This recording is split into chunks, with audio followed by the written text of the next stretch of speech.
DeRae, it's been a few months, 6 months plus since we've recorded. Taken a little bit of a hiatus. We've done some planning sessions. We've got a completely new setup here in the Bat Cave. Season 2 of Cautious Coffee is about ready to kick off.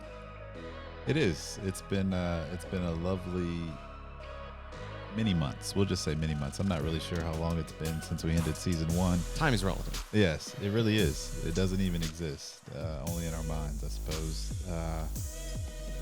How have you been, Austin? Man, Yeah, lots happened. a lot has happened. A lot has happened. I think since the last time we recorded, Katie and I bought a house, started a new job, traveled to Europe twice. It's been great. Yeah. It's fun to almost have like a new beginning in 2022. So make the best of whatever situation and whatever cards you're dealt. And I know you. Oh, I am huge. We're gonna take that one. We're gonna take that one and run with it. We're gonna go right into this episode. Do we want to roll the intro first? No, let's just get into it, because you were talking about the hand that you're dealt, Yeah. and then as we go into 2023, I'm thinking about poverty. Yeah. And how when you're born, you get what you get. It's the ovarian lottery. The as ovarian you lottery. so kindly put it back in season 1. We have no choice where we're born, who our parents are, nothing.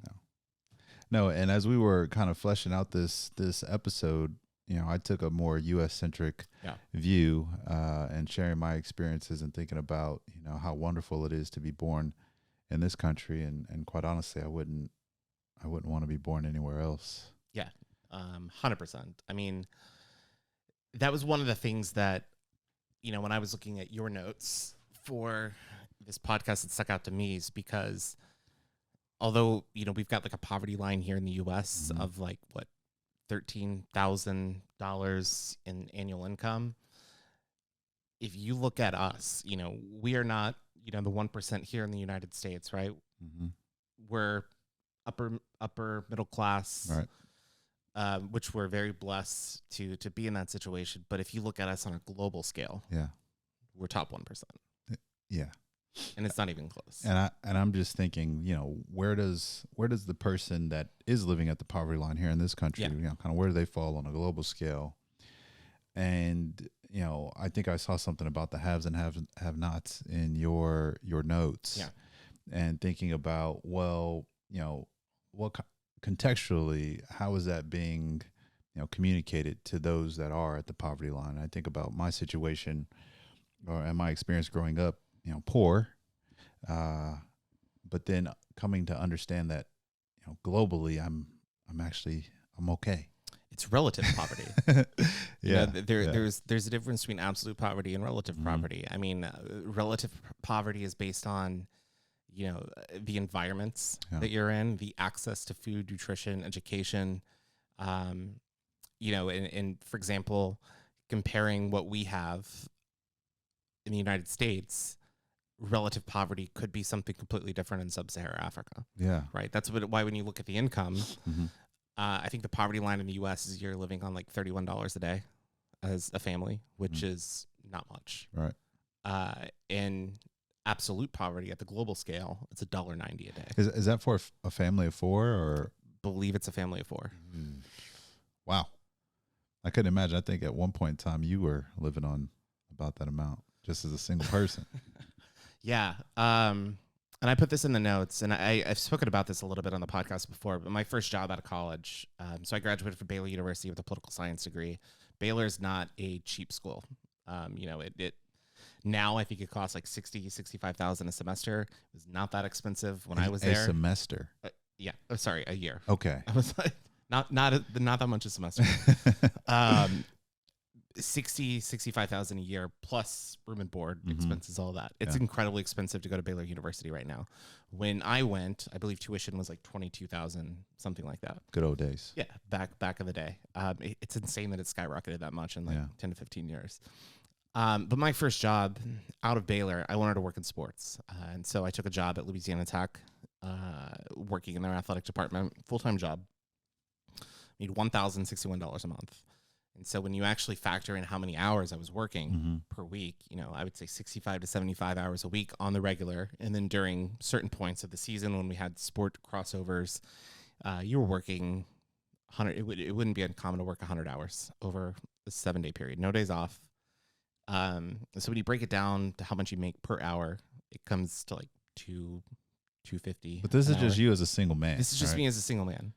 So could you fathom no a family of four? And that's the thing, because when I look at it, like, it was incredibly difficult for me, and I was at the poverty line. Maybe I don't know if that's the poverty line for a single person. If that's close. That's the poverty line for I think family of four. Maybe absolute poverty is $1.90 per family of four, and then the U.S. poverty line, we'll have to fact check this somewhere.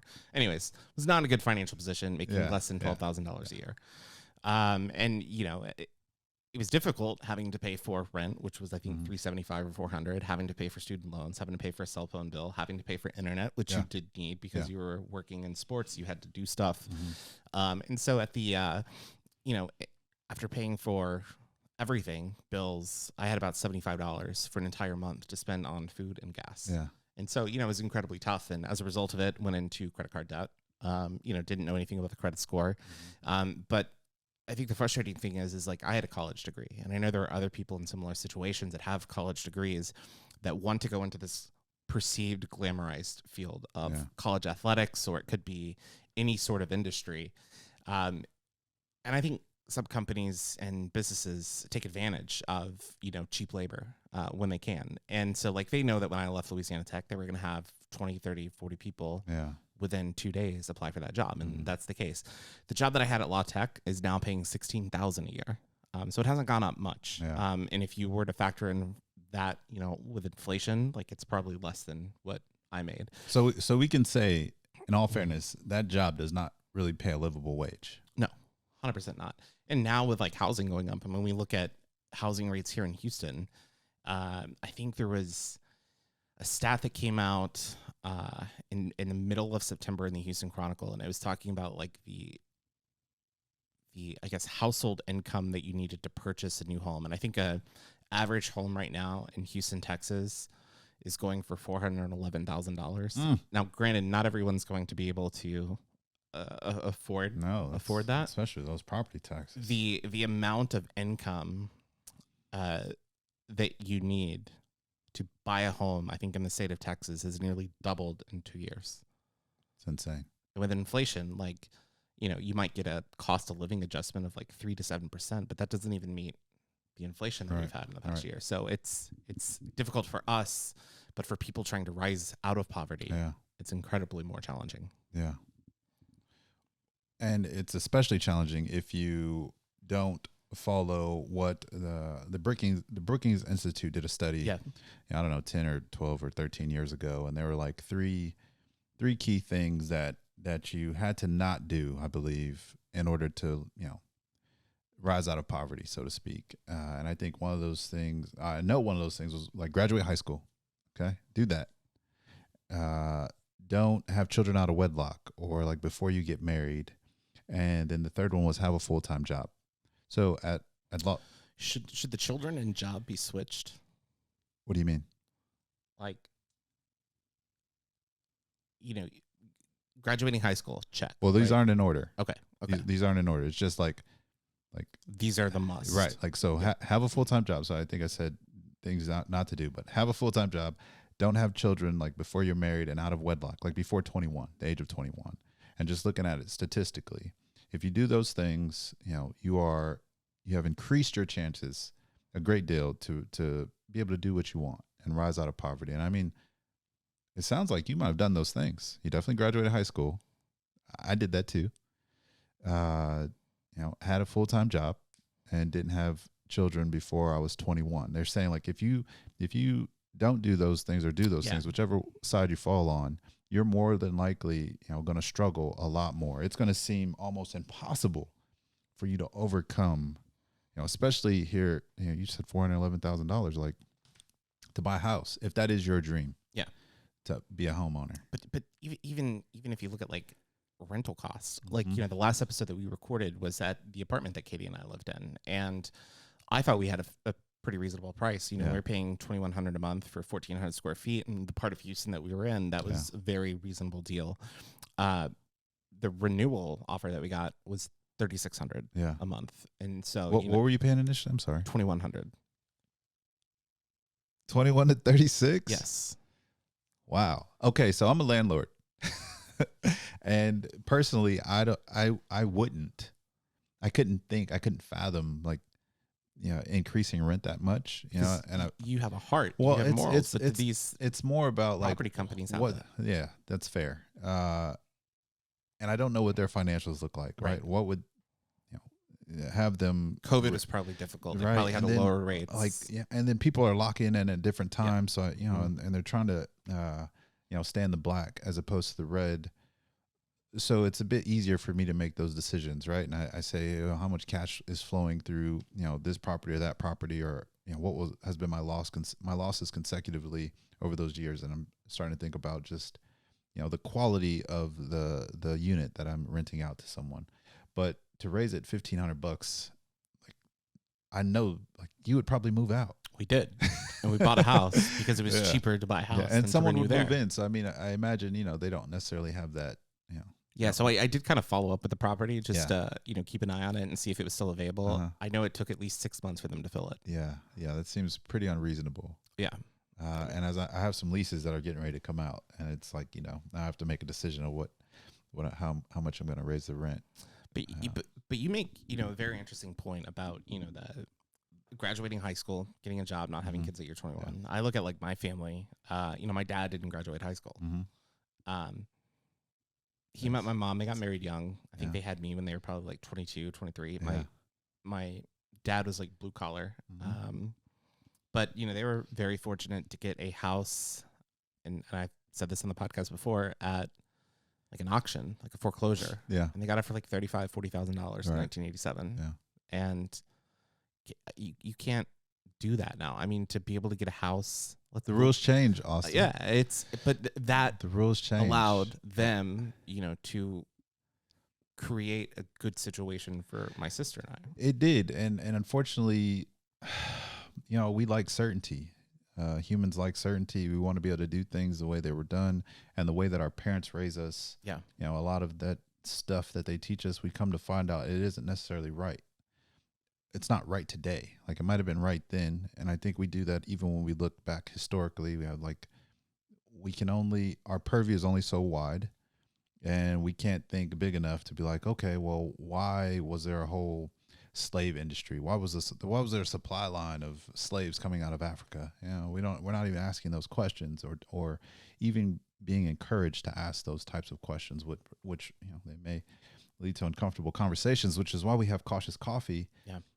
So those three things will statistically increase your chances of making $50,000 to $60,000. The average salary in this country, I think it's like $60,000 a year. Is that not the average household income? Household income is $60,000. I'm gonna look this up. Real quick. Which part?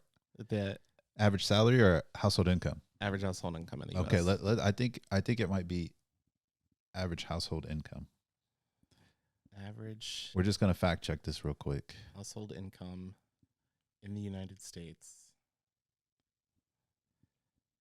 It's probably like 58 and some change. Quick facts. Median household income in 2022 was $64,900. Okay. That's a family of four, probably. We're just going to stick with the family of four. So, and I don't know if that's both people working or one person working, but, I'm not sure. And it's wild to think that, like, we know people that are making six figures and living paycheck to paycheck. Maybe. I guess I don't really have those conversations with some of those people. Okay. Maybe not like close friends that are living. Yeah. Paycheck to yes, paycheck. we do know people. But there are people. I don't let my close friends do that. Yeah. DeRae's like, if you're living paycheck to paycheck, I cannot be friends with you. No, we can fix it. We can fix it. Yeah. DeRae will have an intervention for you. Yeah. But $64,000 for a family of 4. Yeah. What is the cost for raising a kid through the age of 18? $300,000. And so if you have 2, 3 kids? Yeah. 3 kids, you're looking at close to $1 million. $1,000,000. Yeah. You can't do that on 64,000. You can't. And I guess that kind of leads me to ask you the question is like, should every job pay a livable wage? At what skill level? Should the greeter at Walmart, make a livable wage? Yeah.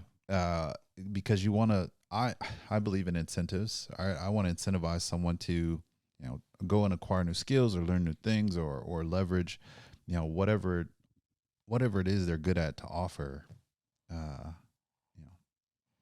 as a service or something to create. Yeah. I mean, it's a challenging situation, right? Because, it is. I think larger businesses are more equipped to do something like this. I mean, we've seen Starbucks and Walmart have education programs. Yes. Where if you work at the companies for a certain amount of time, you can get college tuition paid for. It might not be at, Harvard University, Right. but it could be at a local community college. Yeah. And that's still huge. I mean, not everyone needs to go to, a 4-year public school or private school. I mean, you can use community college, pay for that for 2 years, and then transfer to the school that you want. That's going to significantly reduce your financial burden. What about the myth that you actually need college? You don't. Like smart people don't need to go to college. I don't think I'm smart, but what got me into my career was not based on what I learned in the classroom. It was based on me working in college athletics, in communications, working with the media at the age of 19 years old. You were doing. It was the hands-on learning that got me to where I am today. And, I think my writing skills were sharpened in college, but a lot of that came from high school, to be honest. Do you think a lot of people get discouraged because they aren't good students, right? You have all these fish in these classrooms. 100%. I was discouraged. And we're asking them to climb a tree. And then, you know how the human will feel bad about feeling bad. Yes. So it kind of sets you on the wrong track, right? Where you don't have like a positive outlook about your future. It's the shame and guilt of having bad grades. I mean, I can speak on this because that was me sophomore year of college. I mean, I had a terrible GPA because I'm not a good test taker, and I was in the honors program. And in high school, I could get by without studying and reading. I mean, it was high school. Even AP courses were easy to me. But in college, it's an adjustment, right? Because you've got the social pressures of friendships, the college experience, and then you don't realize that your grades are suffering until you get that letter from the university telling you your grades are shit. Well, I mean, you should know better if you're an organized person. You don't realize how quickly it can compound. Well, I guess you have a lot coming at you, and if you haven't leveraged all the resources available to you on a college campus, yes. And that was fully on me, not making any excuses. I mean, I think for me that made me aware of how important it was. But then I also had this fear of, am I ever going to be able to get a job because my GPA is not like a 3.5 or a 4.0? Right. And I thought that was the case. So we can tell you the answer is no, 100% false. Yeah, that is false. You can absolutely get a job, regardless of what your GPA is, quite honestly. I know I mentioned those 3 things earlier, but let's add 2 more. Okay. Staying away from drugs, like an addiction.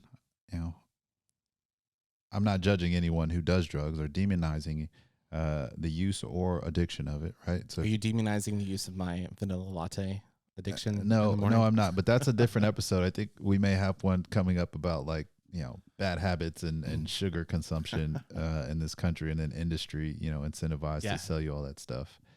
And then jail. Okay, you stay out of the legal system. You stay away from an addiction. It could be gambling, I suppose. It could be gambling, could be sex, drugs, alcohol. Yeah. I mean, there are so many different things that you can be addicted to. So those 5 things can really put you in a bad spot. And if any of them grab a hold of you, it's gonna feel like you will never get ahead. You will never get out of that hole that you. Yeah, I think you make a really good point, because I think you can probably recover from one of those, right? So like if you don't have a high school diploma, I think you can still recover. If you do have a kid, you know, when you're 15, 16 years old, I think you can get out of the situation and recover.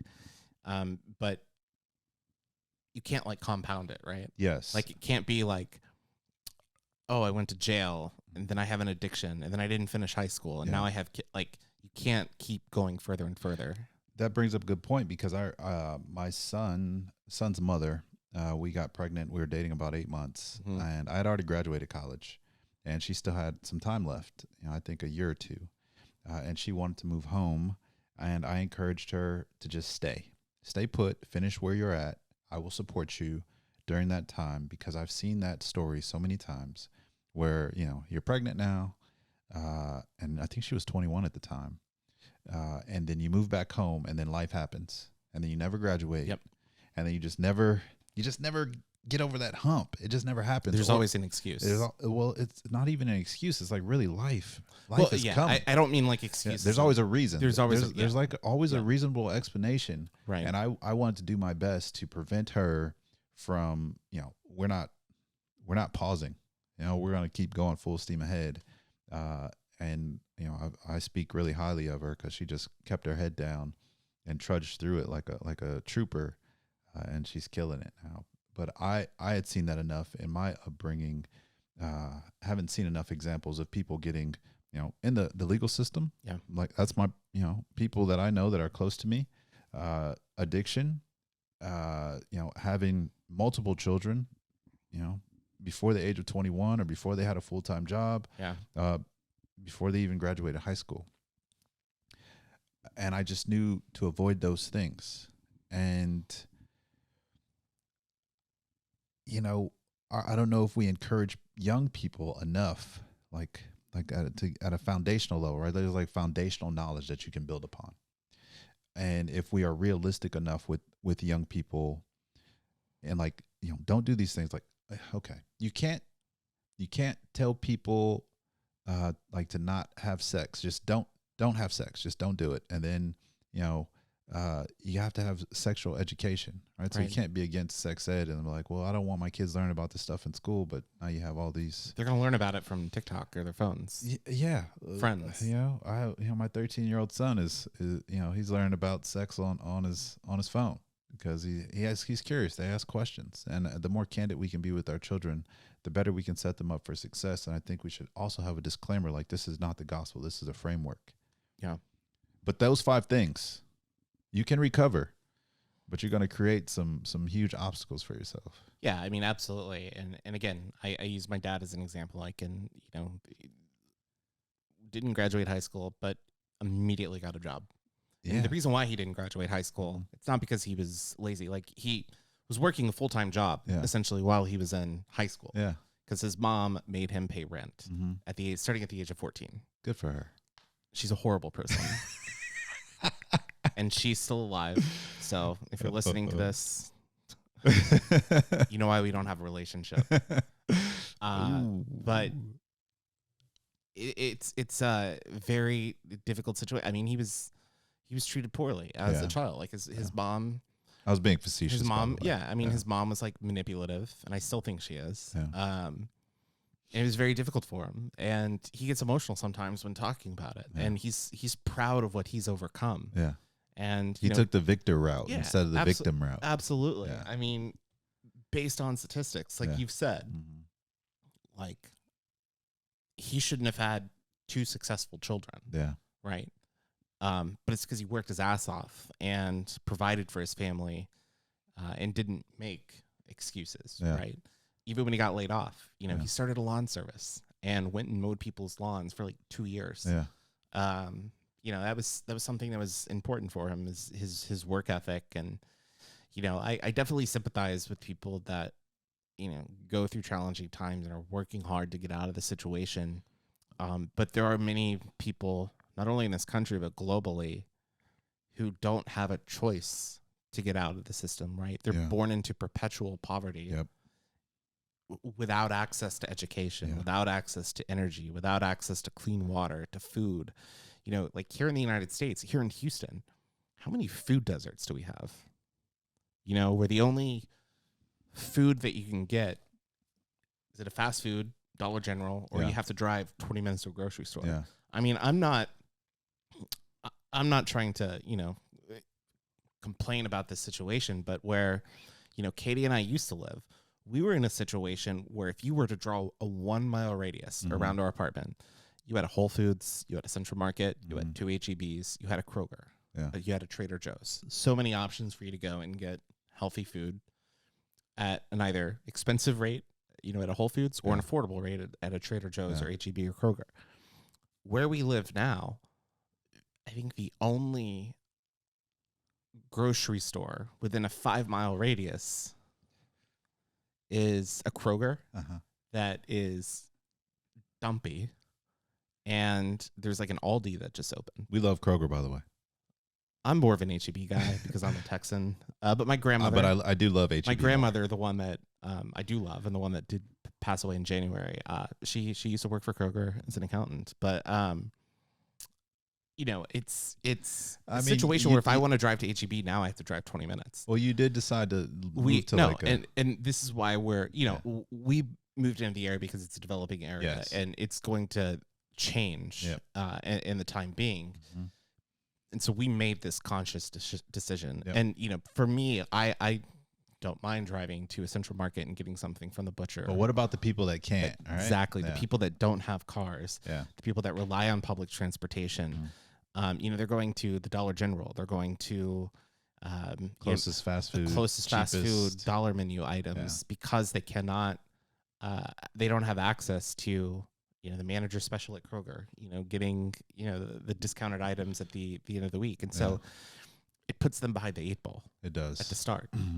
And then you start doing that, compounding, few deserts are more likely to have poor school systems, right? And parents can't afford to move to a better district, to make sure that their children actually have more opportunity, teachers that care. And that's one of the difficult things too about some of these school districts, and we'll talk about this probably in another education episode. Is if you look at the lower income school districts, there's so much turnover, right? And there's a lack of support for some of these educators, and that's problematic, and it makes it very difficult situation because I some of these families, it seems like no one is out to help them.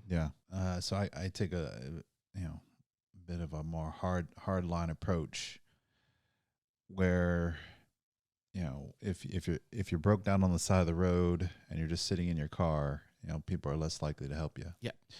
But if you're out pushing and kicking and scraping, people are probably gonna hop out and help you push that thing, get it out of the middle of the road, maybe even give you a jump or offer you a couple bucks for some gas if you ran out of gas.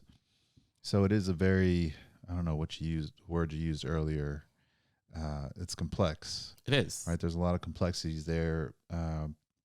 We are the sum of the decisions that we've made and like, our parents make and their parents make, and it's going to take someone to break that cycle.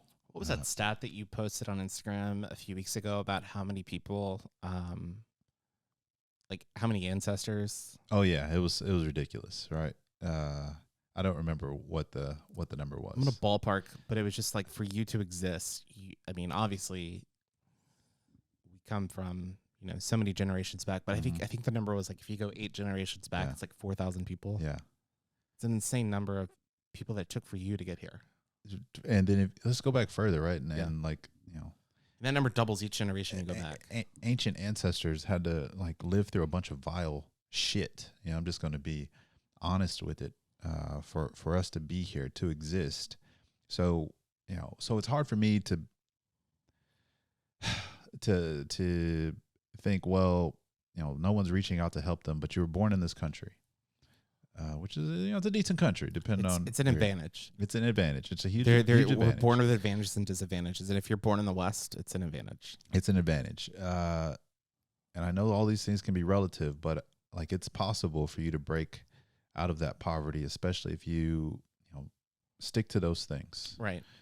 Those 5 things, stay out of jail, no addictions, graduate high school, just just do it, or don't do it. Like you can roll the dice and go out and do something else and create. There are a lot of successful people that haven't graduated high school, but I shouldn't say that. There aren't. I don't know that there are, but there are some successful people like entertainers that have graduated high school because it wasn't their thing. They were creators, right? They were fish and they were being asked to climb trees. They said, no, this is not for me. I'm going to focus on the thing that I'm really good at.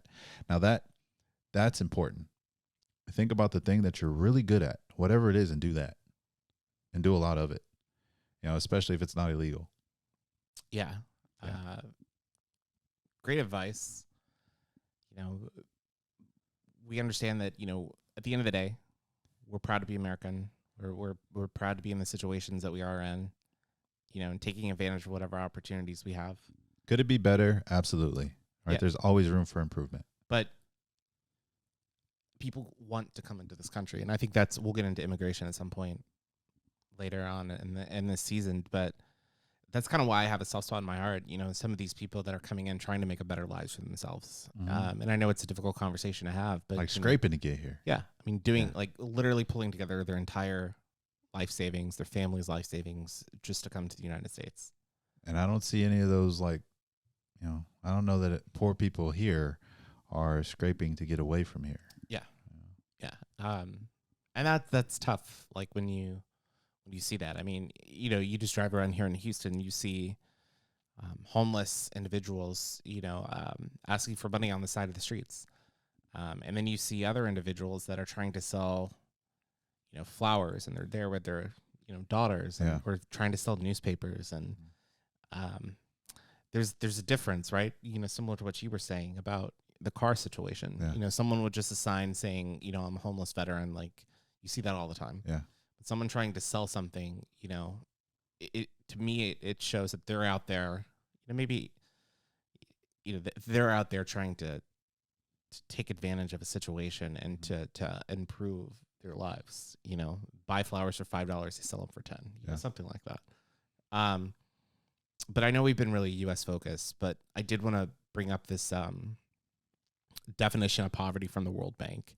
And it says poverty is hunger. Poverty is lack of shelter. Poverty is being sick and not being able to see a doctor. Poverty is not having access to school and not knowing how to read. Poverty is not having a job, is fear for the future, living one day at a time. And, just some stats. Since 1990, 30 years, more than 1.2 billion people have risen out of extreme poverty. 9.2% of the world right now survives on less than $1.90 a day. And that was 36% in 1990. So that's a huge reduction right there in the global poverty. When you look at some of the issues as to why there's still that huge gap, the 9%, like the UN has made a claim that they want to essentially eliminate extreme poverty by 2030. I don't know if that's a realistic goal, to be honest. But I think one of the big issues that's separating the world from the haves and have-nots is energy. Absolutely. If you look at some of the numbers, I'm going to pull up some stats again. According to the IEA, there are currently 1 billion people in the world, 13% of the total population, that have no access to electricity. 13% of the global population. Yeah. So that means, there's a gap between 4% of the population that is not in extreme poverty. They can get by without the electricity, but most can't. In sub-Saharan Africa, 600 million people, 57% of the population live without electricity. Mm-hmm. Yeah, mind-boggling. And we complain about not having power and internet if it goes off for an hour. Yeah, even less than that. If it's even just rolling, like some brownouts during the day. There's a book, it's called Factfulness. I may have referenced it before. And in that book, he says 5 billion people still wash their clothes by hand. Wash and dry. How many people are there on the planet? At the time, there's probably 7.5 billion at the time he wrote the book. Yeah. But the majority of people on the planet still wash and dry their clothes. That's something so simple that we take for granted. Yeah. We can just, throw it in the wash, throw it in the dryer. Do multiple loads per day. Yeah. So if you think of what kind of, existence they're experiencing, I'm empathetic, absolutely, and I hope to focus for young people is just more of a more candid one, and also a hopeful one. And, that goes back to our education system, and we're talking about like we're trying to stuff all these people into like this frame of thinking, this way of thinking, so they can go and be workers and producers for companies, as opposed to being, creators of those said companies, or figuring out like you have all this information at your fingertips. What questions to even ask? And they're not being all that thoughtful, I think, sometimes. Because there's a way out. And I think, what I really like what you just said is what questions to ask. Yeah. And I think cell phones, while one of the greatest ask Google inventions, ask Google. One of the greatest inventions. I mean, what we're holding in our hands right now is more powerful than what took humans to the moon. Yeah. Don't just get on there for TikTok, like consuming. But I think sometimes the iPhone is one of the worst things that happen. Sure, it has added accessibility. Okay. But it lets our mind go off, and it forms those addictions to the games, the access to screens, and TikTok and YouTube and all of this. Yeah. Which YouTube can be awesome, right? I think 100%. You're a huge I love YouTube. Advocate for YouTube. You can learn so much on YouTube. For free. Yeah, exactly, for free. Although I do recommend paying for the premium. I think it's like $9 a month for YouTube, and you don't have to get all the ads. So if you look at time that we discussed, if you can't afford it, and you want to learn some skills, it's all free. There's masterclass, right? Yeah, almost the exact same content is on YouTube for free. Yeah. Aaron Franklin, I love barbecue. He's one of the top barbecue pit masters in the world, based in Austin, Texas. He has a masterclass that you can watch on Masterclass. Great content. But he also does the same thing. There's a YouTube video of him speaking at a meat science conference at Texas A&M, and it's the same content. Yeah. And it's free. Yeah. So instead of paying for Masterclass, do that. But my point was, I do believe, yes, you can ask questions. You can seek answers on a platform like YouTube. There are different types Google. Of poverty.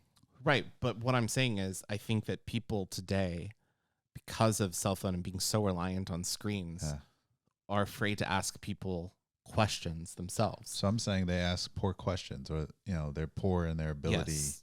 But I think I'm saying it's like sort of dehumanized us a little bit, right? Because we don't know how to have conversations anymore, and we lack that curiosity. Instead of having that curiosity to ask someone about their life experiences, we go to our phones and see if we can find it online, rather than the person who lives across the street that's gone through something that's fair, very difficult. I mean, to me, that means more when I hear someone's experience firsthand, and I know them and I can relate to them and be proud that they've overcome a certain situation, rather than hearing about this, TikTok influencer who's done this. Now, it is good to hear, some of these people that have,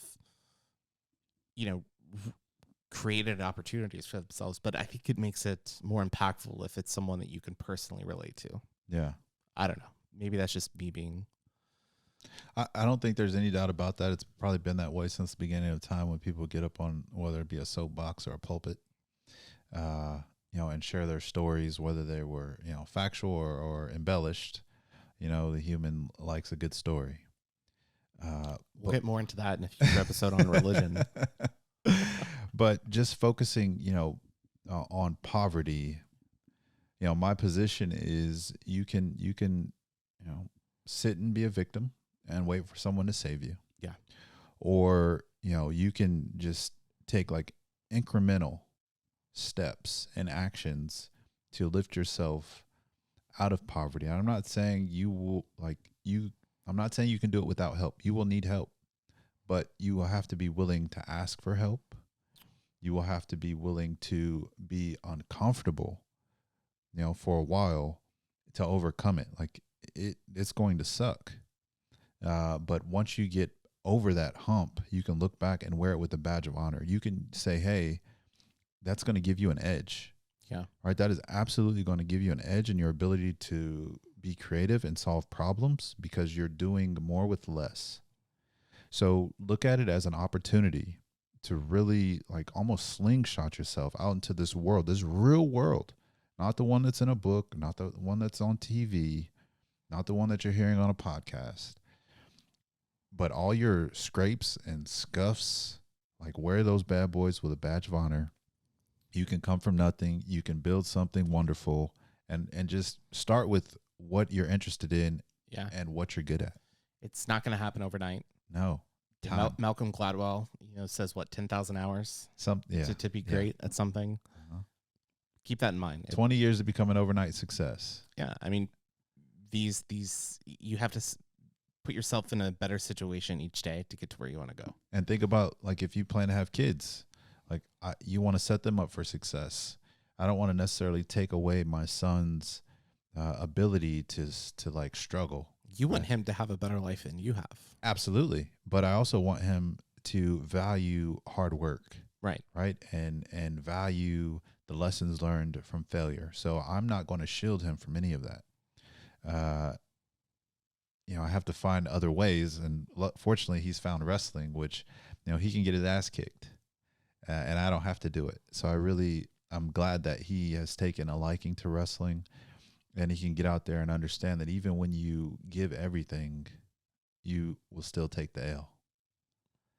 And it really resonates with me in boxing, but it could be anything, right? Yeah. It could be debate. It could be, a job or promotion that you didn't get, or just, you applied for 100 jobs and you didn't get 100 of them. You didn't even get a call back.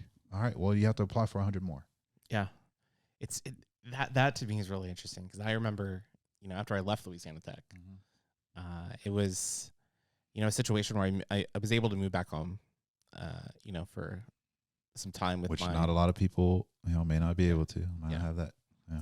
I was able to move back home with my parents until I found a job. And at the time I was looking all over the country, and, I was applying for almost any job that was available on LinkedIn. And I remember getting a job offer, and I'm pretty sure I've told this story on this podcast before, but getting a job offer out in Silicon Valley for a PR agency.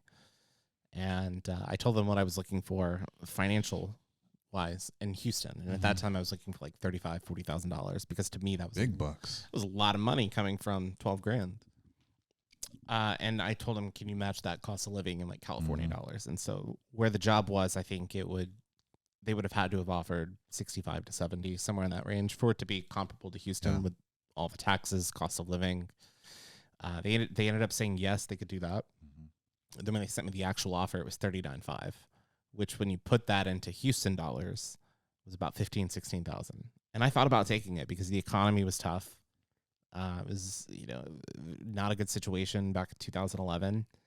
And my dad told me not to do it. Yeah. And he said, know your worth. It might take more time than you want, but keep doing what you're doing, doing the freelancing, keep applying for jobs.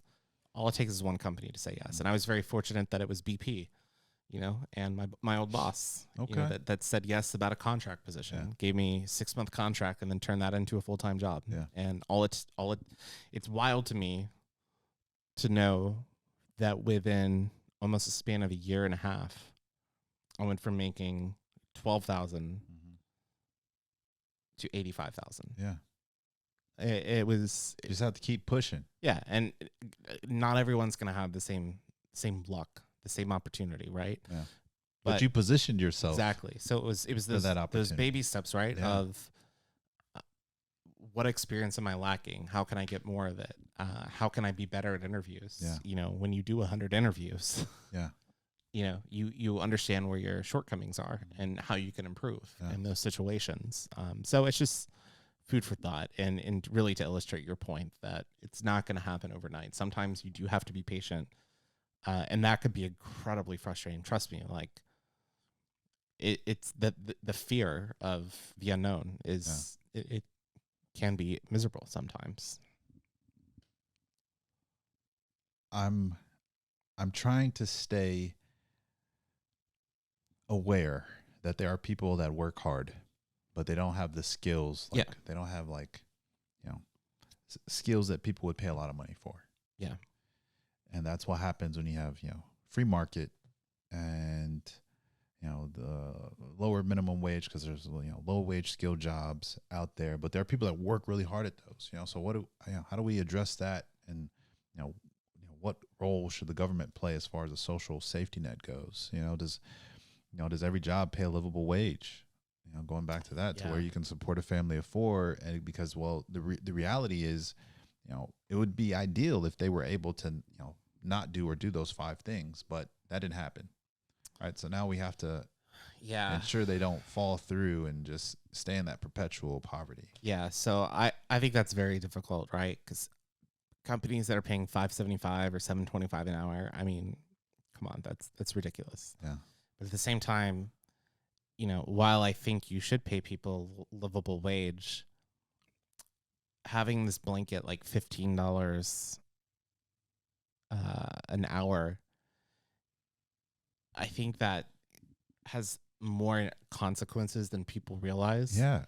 I think small businesses will have to close because they can't do it. Maybe they can't pay insurance, which they provide most of the jobs in this country. And I don't, the $15 an hour, it's not going to impact a company like Walmart or Target or Starbucks, right? They're going to be able to do it because, they understand that they're still going to need people. But we've seen it at McDonald's, getting rid of registers and now having kiosk that you can go to and order things. We've seen it at grocery stores where it's self-checkout. We've seen convenience stores now not have any employees because there are so many cameras in there, and you scan a card when you go in, and whatever you leave with, it charges your card. So there's this automation that's going in. Robots are literally going to take jobs if it becomes cost prohibitive for companies to pay people. And that's a very, very difficult situation because, yes, I do think people should be paid a livable wage, especially for the work that they're doing. Every job. But the question is, what is a livable wage? What is a livable wage? Take the student debt forgiveness. Okay. And we're not going to get into the discussion of student debt, but there was a blanket dollar figure that was put out. Mm-hmm. If you made, what was it, 125,000 or less, or 120? Yeah, I think it was 120, 115. Adjusted gross income. You could get $10,000 forgiven. So if you make $125,000 in New York City or Silicon Valley, you're not doing as well as somebody making $125,000 in Omaha, Nebraska, or Waco, Texas, or Ames, Iowa. And so that's again where it comes into, it's all relative, right? And so a livable wage, 125,000, while that's a big number, it goes a lot further in middle America than it does in some of these expensive cities. Right. 125,000 in sub-Saharan Africa. I mean, it's all relative, right? Yeah. And so it's a very difficult situation. I mean, I think if people are going to work hard, they shouldn't have to. I think it's a bigger situation as well because it goes down to housing cost, right? That's another component of it. Food costs, all of this stuff is rising. And so, $15 now isn't what it was 2 years ago. Yeah. It's really tough. That's why I'm not a business owner. Yeah, the majority of jobs in this country, and I think it's a little over half, or maybe it's a 60-40 split, are they're created through small businesses. Yeah. And I just look at it through the lens of a small business owner, as someone who's just trying to make payroll, trying to stay in the black, stay in business. And there's some people that will argue, well, if you can't pay your employees a livable wage, you don't need to be in business. Well, it's like, well, if I'm not in business, these employees don't have jobs. So what do you do? What do you do with that? So here's fewer people are going to have those jobs. Yeah, I totally get that. Yeah. I think you should pay people what they're worth, and also maybe get rid of this notion of like a 40-hour work week. Yeah. There's some jobs that you can do. Maybe you can pay somebody $20 an hour to work 4 hours a day for you. And you're still paying them better rates. So, if they are a hustler or something like that, they can go find another job that does something similar, right? Yeah. and it maximizes their time. But, for some of these tasks, right, there's a lot of time that's being wasted. And so I think, sometimes I think small businesses should be more efficient, is what you're more saying? efficient and more creative, Yeah. maybe in how they structure this.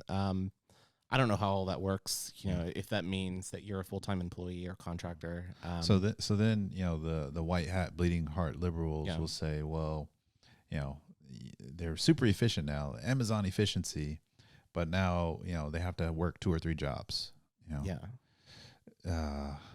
So you're telling me that a single mother of 2 has to work 2 or 3 jobs now just to keep the lights on? Yeah, no, that's tough. She is being paid a livable wage, but now she's just not getting enough hours. Yeah, no, it's a very good point. It's tough, and then you go into larger questions like healthcare, insurance, all this stuff. Things you have to pay it adds for. up quick. It's a very difficult situation, but I know we're getting close to an hour, so we probably should wrap up the show. But DeRae, what's your one takeaway for poverty? As I named this episode, "Poverty is a Gift." I don't know if we're going to use that, but I'm just looking at it through my lens, and coming from an impoverished background, neither of my parents graduated high school. Yeah. Okay, my father's a convicted felon. I didn't have a 2-parent household. Okay, I grew up in a 5-unit apartment building that had rats, roaches, a leaky roof, drug addicts on the block. If 9 out of 10 of my friends have all been through the prison system. So I literally just looked around me and said, what can I do? What the fuck can I do to get out of here? And fortunately, I was lucky that there was a boxing gym that was 7 blocks from my house that I could go, and it was a safe place for me to be for 2 hours, 5 days a week. I was like, I can do this. And I grabbed onto it, and I held onto it until it took me out of the hood. That is it. Put me through college, opened up all kind of doors for me, showed me the world. So whatever it is you're good at, I don't care what it is. It could be crocheting.